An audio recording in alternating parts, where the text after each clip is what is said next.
Cette interview de Monseigneur Turini, notre évêque, a été réalisée après l'historique conférence des évêques de France à Lourdes début novembre et qui a eu pour sujet principal les actes d'abus sexuels dans l'Église. Très marqué par cette semaine, voici les principales questions que nous lui avons posées. Monseigneur, bonjour. Comment avez-vous vécu cette conférence des évêques de France, si particulière et si médiatisée ? D'abord, comme vous l'avez souligné, c'est une assemblée donc très particulière puisque nous avons reçu dans le cadre de cette assemblée donc des victimes d'abus sexuels commis par des ministres du culte. Et notre sentiment, c'est que nous avons eu en face de nous des personnes dont la vie a été brisée. Il faut bien le reconnaître.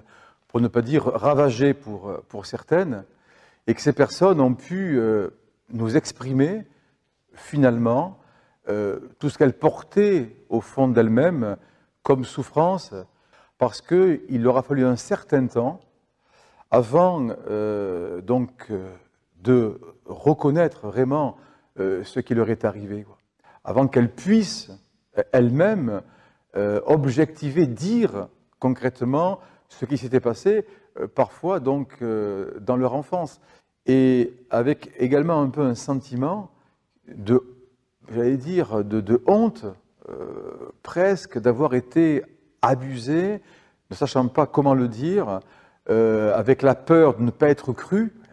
Donc ces témoignages que nous avons reçus en pleine figure nous ont particulièrement touchés et aussi particulièrement bouleversés, Et ce que je peux dire, c'est qu'on n'était pas en face de victimes. On n'était pas en face de victimes, on était avec les victimes. Voilà. Et on a essayé vraiment de le vivre comme un moment de communion, voilà, en vérité. Quel est votre sentiment après l'écoute des victimes que vous avez entendues et qui vous ont relaté tous leurs témoignages ? Eh bien, ce qu'on a découvert, c'est un petit peu l'expérience qu'a fait notre président aussi, c'est que les abus sexuels sur des enfants mineurs commis par des ministres du culte, par des prêtres, voilà, font éclater une vie, J'ai dit tout à l'heure que c'était des vies ravagées, mais font éclater une vie. Et une des personnes l'a dit à notre président, il l'a repris d'ailleurs dans son discours de clôture, il a dit, notre vie a été éclatée en 1000 morceaux, et aussi le corps de l'Église. Et cette personne, tout à l'heure je parlais d'espérance, et c'est là que, à mon avis, elle vient se nicher, a dit, si à deux, nous arrivons à nous parler, à nous regarder, à nous respecter, déjà, on commence à recoller ces morceaux éclatés. Et c'est un petit peu cela que nous avons voulu vivre avec les victimes au cours de cette assemblée. Voilà, c'est recoller ces morceaux, c'est-à-dire apprendre à nous connaître, à nous parler, et puis également à dire aux victimes, on ne peut rien faire sans vous. On a aussi besoin de vous pour continuer donc à avancer. On a besoin de vous.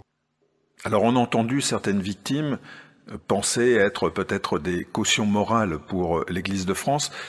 Quel est votre sentiment au fond après toutes ces journées passées, et est-ce que vous pouvez nous dire si des mesures concrètes ont été annoncées ?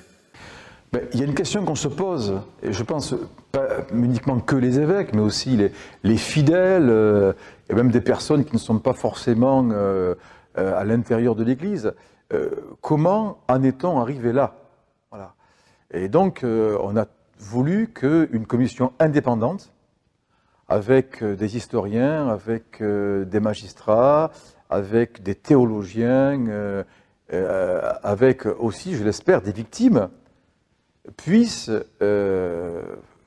mener donc un temps de recherche, voilà, ce qui suppose qu'on soit en mesure d'ouvrir les archives de nos diocèses pour nous dire dans quelques mois, d'ici 2 ans, voilà, enfin, répondre à cette question. Pourquoi, comment plutôt en est-on arrivé là, quoi. Pensez-vous réellement maintenant qu'il y a une prise de conscience unanime et solennelle pour que ces actes soient tous jugés, condamnés et chassés de notre Église? Je pense que ce qu'il faut protéger, c'est les victimes déjà, et puis également protéger les enfants et les jeunes. Il faut que pour eux, l'Église redevienne ou devienne ou soit un lieu sûr à qui les parents puissent les confier en toute sérénité, en toute sécurité, en toute assurance. L'Église n'a pas à se protéger elle-même, mais à protéger les victimes et aussi à rendre sûrs ses paroisses, ses services, ses mouvements, pour que les enfants puissent y venir en toute sécurité. D'ailleurs, le travail aussi que doit faire ou que fait d'autres institutions en dehors de l'Église. Voilà. Mais cela, j'allais dire, ne supprime en rien, ne réduit en rien notre propre responsabilité à l'intérieur de l'Église. Prévention, effectivement, mais aussi dialogue. En même temps aussi, il faut que nous mesurions la gravité donc, de ce qu'il s'est vécu. Bon, pourquoi ce silence? Voilà.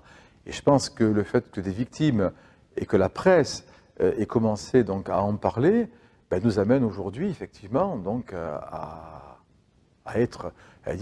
avancer dans la vérité.